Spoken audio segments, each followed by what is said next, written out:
ବାହାରୁଛି ମୋ ଭାଗ ଏବେ ବାହାରୁ ଜୟ ଶିଶୁ ଯୀଶୁ ଜୟ ଯୀଶୁ। ହଁ ଆଉ କଣ ବାହାରୁଛି? ଜୟ ଯୀଶୁ ଆଉ ବାହାରୁଛି ହେ ପରମେଶ୍ୱର ପିତା ସ୍ୱର୍ଗସ୍ଥ ପିତା ଓହୋ। ଆଉ କଣ କହୁଛି ହାଲେଲୁୟା ସମସ୍ତଙ୍କୁ ପ୍ରଭୁ ଯୀଶୁଖ୍ରୀଷ୍ଟଙ୍କର ମଧୁମୟ ନାମରେ ମୋର ଆନ୍ତରିକ ନମସ୍କାର। ଖ୍ରୀଷ୍ଟର ପ୍ରିୟ ଭାଇ ଏବଂ ଭଉଣୀମାନେ, ଜଣେ ବାବା ଦାବି କରୁଅଛନ୍ତି ଯେ ସେ ଯୀଶୁଙ୍କ ସହିତ କଥା ହେଲେ। ଜଣେ ବାବା ଦାବି କରୁଛନ୍ତି ସେ ଯୀଶୁଙ୍କ ସହିତ କଥା ହେଉଛନ୍ତି ବା କଥା ହେଲେ। ଏ କଥାକୁ ଆପଣ କିପରି ଗ୍ରହଣ କରୁଛନ୍ତି ମୁଁ ଜାଣେ ନାହିଁ, କିନ୍ତୁ ଏ ଭିଡ଼ିଓର ସତ୍ୟାସତ୍ୟ ଆଜି ମୁଁ ଆପଣମାନଙ୍କୁ ଜଣାଇବି। ଅନେକ ହୁଏତ ଏ ଭିଡ଼ିଓ ଦେଖିକି ସେମାନେ ସତରେ ବିଶ୍ୱାସ କରୁଥିବେ ଯେ ହଁ ଯାହା ହେଉ ବାବା ଜଣକ ଯୀଶୁଙ୍କ ସହିତ କଥା ହେଉଛନ୍ତି, କିନ୍ତୁ ପ୍ରକୃତରେ ପ୍ରିୟ ବନ୍ଧୁଗଣ ଏପରି କିଛି ବି ନୁହେଁ। ଯେପରିକି ଆପଣଙ୍କୁ ଜଣାଥିବ, ଏଇ ଗତ କିଛି ଦିନ ହେଲା ଜଣେ ଭୂତ ସଭାପତି ଦାବି କରୁଥିଲେ ଯେ ସେ ହ୍ୟୁମାନ ସାଗରଙ୍କ ଆତ୍ମା ସହିତ କଥା ହେଉଛନ୍ତି। ଏ ଘଟଣା ବି ବାସ୍ ସେହିପରି ଅଟେ, ତାହାରି ସଦୃଶ୍ୟ ଅଟେ। ଏଠାରେ ଏ ବାବା ଜଣକ କୌଣସି ପ୍ରକାରେ ଯୀଶୁଙ୍କ ସହିତ କଥା ହେଉନାହାନ୍ତି କିମ୍ବା ହେବାର ବି ଚାନ୍ସ ନାହିଁ। କିନ୍ତୁ ପ୍ରିୟ ବନ୍ଧୁଗଣ, ଅନେକ ଅଛନ୍ତି ଆମର ଖ୍ରୀଷ୍ଟିଆନ ଭାଇ ଭଉଣୀମାନେ ଯେଉଁମାନେ ନୂଆ ବିଶ୍ୱାସୀ କିମ୍ବା ଯେଉଁମାନଙ୍କର ବିଶ୍ୱାସ ହେଉଛି ଦୁର୍ବଳ, ସେମାନେ ହୁଏତ ଏହିଭଳି ଏକ ଭ୍ରାନ୍ତ ଶିକ୍ଷାରେ ପଡ଼ିପାରନ୍ତି କିମ୍ବା ଏ କଥାକୁ ଶତକଡ଼ା 100% ସେମାନେ ବିଶ୍ୱାସ କରିପାରନ୍ତି ଯେ ଦେଖ ଜଣେ ବାବା ଯୀଶୁଙ୍କ ସହିତ କଥା ହେଉଛନ୍ତି, କିନ୍ତୁ ବାସ୍ତବିକରେ ସେମିତି କିଛି ନୁହେଁ। କାରଣ ଏହାର କାରଣ କ'ଣ ଆମେ ପବିତ୍ର ଧର୍ମଶାସ୍ତ୍ର ବାଇବେଲ ଭିତରେ ଆମେ ବାହାର କରିବା, କାରଣ ବାକ୍ୟ ହିଁ ସତ୍ୟ ଅଟେ। ଆମେ ଯଦି ପବିତ୍ର ଧର୍ମଶାସ୍ତ୍ର ବାଇବେଲ ଦେଖିବା, ବାଇବେଲରେ ଏମିତି 2 ଜଣ ବ୍ୟକ୍ତି ଅଛନ୍ତି ଆଉ ଯେଉଁମାନେ କି ପ୍ରଭୁ ଯୀଶୁଖ୍ରୀଷ୍ଟଙ୍କର ଦର୍ଶନ ପାଇଥିଲେ, କିନ୍ତୁ ସେମାନେ ନିଜକୁ ସମ୍ଭାଳି ପାରିଲେ ନାହିଁ। ଜଣେ ହେଉଛନ୍ତି ମୂଷା। ଯେତେବେଳେ ପରମେଶ୍ୱର ସେମାନଙ୍କୁ କହିଲେ, ଯେତେବେଳେ ପରମେଶ୍ୱର ମୂଷାଙ୍କୁ କହିଲେ ଯେ ତୁମେ ଆମକୁ ଦେଖିପାରିବ ନାହିଁ, କିନ୍ତୁ ମୂଷା ଜିଦ୍ ଧରିଲେ ଯେ ମୁଁ ଆପଣଙ୍କୁ ଦେଖିବି। ସେତେବେଳେ ପରମେଶ୍ୱର ମୂଷାଙ୍କୁ ନିଜର ପଶ୍ଚାତ ଭାଗକୁ ଦେଖାଇଥିଲେ, ଆଉ ସେଥିରେ ମଧ୍ୟ ମୂଷା ସମ୍ଭାଳି ପାରିଲେନି, ସେ ମୁହଁ ମାରି ପଡ଼ିଗଲେ। ଯଦି ଆମେ ନୂତନ ନିୟମରେ ଦେଖିବା, ପ୍ରଭୁ ଯୀଶୁଖ୍ରୀଷ୍ଟ ଜଗତକୁ ଆସିଲେ, କାଲବରୀ କ୍ରୁଶ ଉପରେ ବଳିଦାନ ହେଲେ, ତାପରେ ସମାଧିପ୍ରାପ୍ତ ହେଲେ, 3 ଦିନ ପରେ ମୃତ୍ୟୁରୁ ପୁନର୍ଜୀବିତ ହେଲେ। ତାପରେ ପ୍ରିୟ ବନ୍ଧୁଗଣ, ଯେତେବେଳେ ମୃତ୍ୟୁରୁ ପୁନର୍ଜୀବିତ ହେଲେ, ସ୍ୱର୍ଗାରୋହଣ କଲେ।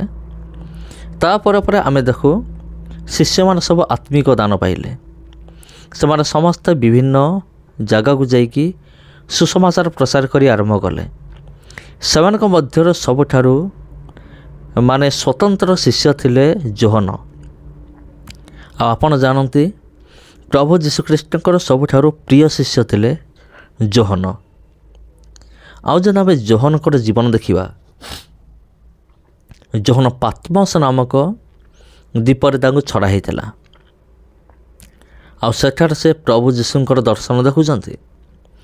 ଆଉ ଯେତେବେଳେ ସେ ପ୍ରଭୁ ଯୀଶୁଖ୍ରୀଷ୍ଟଙ୍କୁ ଦେଖୁଛନ୍ତି, ଯୋହନ ନିଜେ ଲେଖନ୍ତି ତାଙ୍କର ପୁସ୍ତକରେ ଯେ ତାଙ୍କ ଦେହରେ ଆଉ ବଳ ରହିଲା ନାହିଁ, ତାଙ୍କ ଦେହରେ ଆଉ ବଳ ରହିଲା ନାହିଁ, ଆଉ ସେ ମୁହଁ ମାରି ତଳେ ପଡ଼ିଗଲେ। ତେବେ ପ୍ରିୟ ବନ୍ଧୁଗଣ ଚିନ୍ତା କରନ୍ତୁ, ଏ ବାବା ଜଣକ କେମିତି କଥା ହେଲେ ସାମ୍ନାସାମ୍ନି ଯୀଶୁଙ୍କ ସହିତ। ପ୍ରଭୁ ଯୀଶୁଖ୍ରୀଷ୍ଟଙ୍କର ଦର୍ଶନ କରିବା ପରେ ଯଦି ପ୍ରଭୁ ଯୀଶୁଖ୍ରୀଷ୍ଟଙ୍କର ପ୍ରିୟ ଶିଷ୍ୟ ସେ ଯଦି ମୁହଁ ମାରି ତଳେ ପଡ଼ିଯାଉଛନ୍ତି, ତେବେ ଏ ବାବା ଜଣକ ସେ କେମିତି କଥା ହେଲେ? ଏଇଟା ସବୁଠାରୁ ବଡ଼ ପ୍ରଶ୍ନ। ଏଠାରେ କୌଣସି ସତ୍ୟତା ନାହିଁ ପ୍ରିୟ ବନ୍ଧୁଗଣ। ବାବା ଜଣକ ଲୋକମାନଙ୍କୁ ଭୁଆଁ ବୁଲାଉଛନ୍ତି, ଦର୍ଶକମାନଙ୍କୁ, ଯେ ସେ ଯୀଶୁଙ୍କ ସହିତ କଥା ହେଉଛନ୍ତି, ଆଉ ଏକଥା ବିଲକୁଲ ମିଥ୍ୟା ଅଟେ। ଏମିତି ଅନେକ ଅଛନ୍ତି ଏ ଜଗତରେ, ଭଣ୍ଡ ବାବାମାନେ ଅଛନ୍ତି, ଯେଉଁମାନେ କି ଲୋକମାନଙ୍କୁ ଏମିତି ଭ୍ରାନ୍ତ କରିକି ସେମାନେ ରଖିଛନ୍ତି। କିଏ କହୁଛି ମୁଁ ହନୁମାନ ସହିତ କଥା ହେଉଛି, ମୁଁ କାହା ବିଷୟରେ କଥା ହେଉଛି ଆପଣ ଜାଣୁଥିବେ, ବାଗେଶ୍ୱର ଧାମ। ସେ କହେ ଯେ ମୁଁ ହନୁମାନ ସହିତ କଥା ହେଉଛି। ଆଉ ଏଠି ବାବା ଜଣକ କହୁଛି ମୁଁ ଯୀଶୁଙ୍କ ସହିତ କଥା ହେଉଛି। ମୋର ଗୋଟେ ପ୍ରଶ୍ନ, ଯଦି ବାବା ଜଣକ ମୋ ଭିଡ଼ିଓ ଦେଖୁଥାନ୍ତି, ମୋର ଗୋଟେ ପ୍ରଶ୍ନ, ପ୍ରଭୁ ଯୀଶୁ କ'ଣ ଏତେ ଶସ୍ତା ହେଇଛନ୍ତି? ଡାକି ଦେଉ ଦେଉ ଦୌଡ଼ିକି ପଳେଇ ଆସିବେ। ଯେମିତି ଜଣେ ମାଲିକ ଚାକରକୁ ଡାକେ ଆଉ ଚାକର ଦୌଡ଼ିକି ଆସେ ଡାକ ଶୁଣିଲା ମାନେ। ଆଜିକାଲିକାର ଲୋକମାନେ ଏମିତି ଭାବିଛନ୍ତି ଯୀଶୁଙ୍କୁ ଯେ ପ୍ରଭୁ ଯୀଶୁଖ୍ରୀଷ୍ଟ ମାନେ ଡାକୁ ଡାକୁ ପଳେଇ ଆସିବେ। ସେମିତି ନୁହେଁ। ତେବେ ପ୍ରିୟ ବନ୍ଧୁଗଣ, ଏମିତି ଭ୍ରାନ୍ତ ଶିକ୍ଷା ଠାରୁ ଦୂରରେ ରୁହନ୍ତୁ। ଏମିତି ବାବାମାନଙ୍କୁ ଆପଣ ଚିହ୍ନିକି ରଖନ୍ତୁ। ନମସ୍କାର ସମସ୍ତଙ୍କୁ, ଖ୍ରୀଷ୍ଟ ପ୍ରିୟ ମୋର ଆନ୍ତରିକ ନମସ୍କାର। ଆଜି ପାଇଁ ଏତିକି। ଭିଡ଼ିଓ ଭଲ ଲାଗିଥିଲେ ସେୟାର କରନ୍ତୁ। ଚ୍ୟାନେଲକୁ ଯଦି ପ୍ରଥମ ଥର ଆସିଛନ୍ତି ଚ୍ୟାନେଲକୁ ସବସ୍କ୍ରାଇବ୍ କରନ୍ତୁ। ଧନ୍ୟବାଦ। ମୋ ବାଗ ଏବେ ବାହାରୁ ଜୟ ଶିଶୁ ଯୀଶୁ, ଜୟ ଯୀଶୁ। ହଁ ଆଉ କଣ ବାହାରୁଛି? ଜୟ ଯୀଶୁ ଆଉ ବାହାରୁଛି ହେ ପରମେଶ୍ୱର ପିତା ସ୍ୱର୍ଗସ୍ଥ ପିତା। ଓହୋ। ଆଉ କଣ କହୁଛି ହାଲେଲୁୟା ହାଲେଲୁୟା ଆମେନ୍। ଆଉ ସେ ଅଲକ ଫଲକ ମୋ ହୃଦୟରେ ନାହିଁ। ଆଉ କାହିଁକି? ମୁଁ 22 ବର୍ଷ ଭିତରେ ମୁଁ କେବେ ଆରୋଗ୍ୟ ହେଇପାରିଲିନି। କାହିଁକି? ମୁଁ ଦୀର୍ଘ 22 ବର୍ଷ ହେଲାଣି ତୋର ଧ୍ୱନି ଅଖଣ୍ଡ ସବୁ କରୁଛି, ମୋର ଦେହ ଆରୋଗ୍ୟ କାହିଁ କରୁନ? ଏତିକି ସାର୍ ହେଇଛି। ମୁଁ ଖଟରେ ଶୋଇଛି, ଠିକ ଦିନ 1 ବା 1:30 ସମୟରେ ଉତ୍ତର ଦିଗରୁ ଆସିଗଲା ଭାବବାଣୀ। ଶୂନ୍ୟବାଣୀ ହେଲା। ଶୂନ୍ୟବାଣୀ ଭାବବାଣୀ ଆସିଲା, ତାପରେ ଶୂନ୍ୟବାଣୀ ଆପଣ ହେଇଗଲା। କାନରେ ଶୁଣିଲ? ହଁ, ଆଚ୍ଛା। ଯେତେବେଳେ ଶୂନ୍ୟବାଣୀ ଆସିଗଲା, ମୁଁ ଖଟ ଉଠି ପଡିଲି।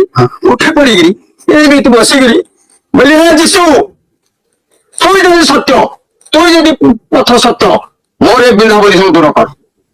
ଆଉ କଣ କରିବି?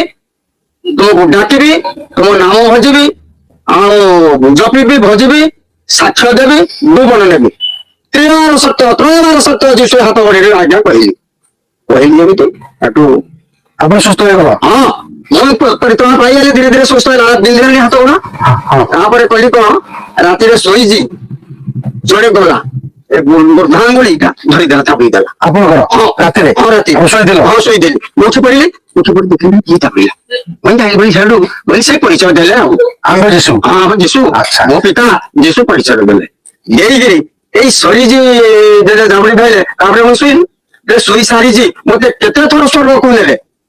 ତାର ଖାପା ମାପ ନାମ ଭଳି ସ୍ୱର୍ଗ ପଳେଇଲ? ସ୍ୱର୍ଗ ସ୍ୱର୍ଗ ଦେଖିକି ଆସିଲ? ହଁ, ସ୍ୱର୍ଗକୁ ଗଲି, ସ୍ୱର୍ଗାରୋହଣ ହେଇଗଲି। କେତେ ଥର ଗଲି। ତାଙ୍କର ଯୋଉ ରତ୍ନ ସିଂହାସନ, ଯୋଉ ଜ୍ୟୋତିର୍ମୟ ରୂପ, ଯୋଉ ଜାଜୟମାନ ରୂପ ଏ ପଲକରେ ପଡୁଥାଏ, ପୁଣି ବୁଝି ଯାଉଥାଏ। ଆନନ୍ଦମୟ ଲାଗୁଛି। ମୋର ଏଇ ବିନ୍ଧାବୁନ୍ଧି ଯେତେ ହଉ ଦେହ ପ୍ରଭୁ, କାନ୍ଦି କାନ୍ଦି ତାଙ୍କୁ କହିଲି, ହେ ଯୀଶୁ, ଗଡୁଥାଏ କହିଲି, ବୋଲି ସତ୍ୟ ଯେ ଶିଶୁ ମୋର ସମସ୍ତ ପରିତ୍ରାଣ ପାଇଲି। ସେଇ ଦିନ ଠାରୁ ଆଜ୍ଞା ମୋର ଆନନ୍ଦମୟ। ଜଣେ କହିଲେ ଜୟ ଯୀଶୁ। ଆଚ୍ଛା ବାବା, ଆପଣ କିଏ ଲୋଭ ଦେଖେଇଲେ କି? କେହି ନାହିଁ, ମୁଁ କାହାରି ପ୍ରଲୋଭରେ ନାହିଁ। ମତେ କୌଣସି ଲୋକ କହିନାହାନ୍ତି, କେବଳ ମୋର ପ୍ରଭୁଙ୍କର ଆଜ୍ଞା।